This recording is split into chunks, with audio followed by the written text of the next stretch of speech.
নমস্কার, কেকাস কিচেনে আপনাদের সবাইকে স্বাগত। আজকে আমি একটা টিফিন কিংবা জলখাবারের রেসিপি শেয়ার করব। কিভাবে ঘরে থাকা উপকরণ দিয়ে এই রেসিপিটা করা যায় সেটাই আপনাদের দেখাচ্ছি। এই জন্য এখানে আমি নিয়ে নিয়েছি আটার পরিবর্তে আপনারা ময়দাও নিতে পারেন। এবার আমি যেই পরিমাণ আটা নিয়েছি তার 1/3 পরিমাণ দিয়ে দেব সুজি।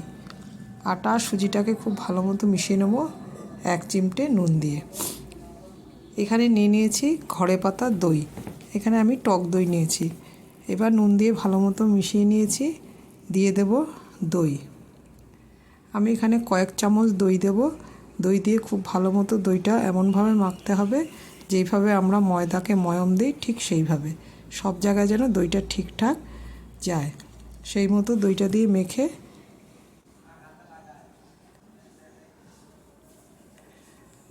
তারপরে আমি ঘরে থাকা নর্মাল টেম্পারেচারে যেই জল সেই জল দিয়ে একটা ব্যাটার তৈরি করে নেব।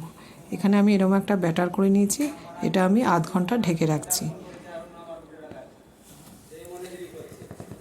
প্যানটাকে গরম করে আমি সাদা তেল দিয়ে এর মধ্যে ক্যাপসিকাম কুচি প্রথমে কয়েক মিনিট ভাজা করে নেব। দিয়ে দিলাম কুচনো পেঁয়াজ, সমস্তটাই আবার একটু ভাজা করে নিচ্ছি। ক্যাপসিকামটা খুব বেশি ভাজা করা যাবে না, একটু কয়েক মিনিট নাড়াচাড়া করে দিয়ে দিলাম পেঁয়াজ। এবার ক্যাপসিকাম আর পেঁয়াজটা একসঙ্গে নাড়াচাড়া করে নিচ্ছি।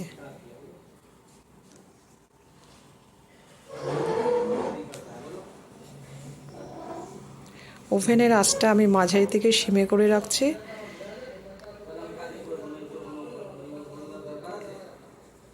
দিয়ে দিলাম রসুন, কুচনো রসুন আর আদা দিতে হবে। কুচনো রসুন আর আদাটা দিয়ে আমি আরও কয়েক মিনিট নাড়াচাড়া করে নিলাম। দিয়ে দেব কুচনো টমেটো। আস্তে আস্তে একটা কালার ধরে যাচ্ছে, আমি আবারও কিছুক্ষণ নাড়াচাড়া করে নিচ্ছি। এবার দিয়ে দেব মশলা। আমি এখানে দিয়ে দেব ধনের গুঁড়ো আর একটু ভাজা জিরের গুঁড়ো, দিয়ে দিচ্ছি লঙ্কা কুচি, পরিমাণ মতো নুন। সমস্তটাই বেশ খানিকক্ষণ নাড়াচাড়া করে নিচ্ছি।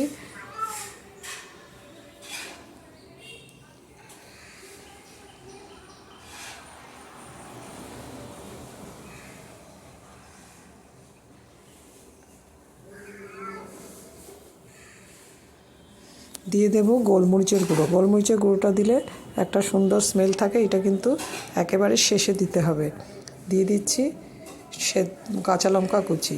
এবার আমি কাঁচা লঙ্কা কুচিটা দিয়ে আবারও কয়েক সেকেন্ড নাড়াচাড়া করে নেব। এগুলো দেরিতে দিতে হবে।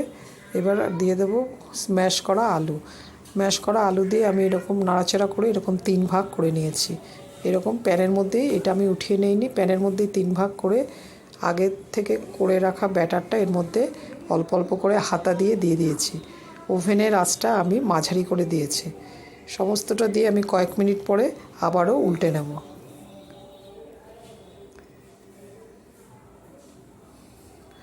আস্তে আস্তে কালার ধরে গেছে, এবার আমি উল্টে নেব, তারপর সার্ভিং ডিশে তুলে নেব। আশা করি আপনাদের এই সহজ রেসিপিটা ভালো লাগবে।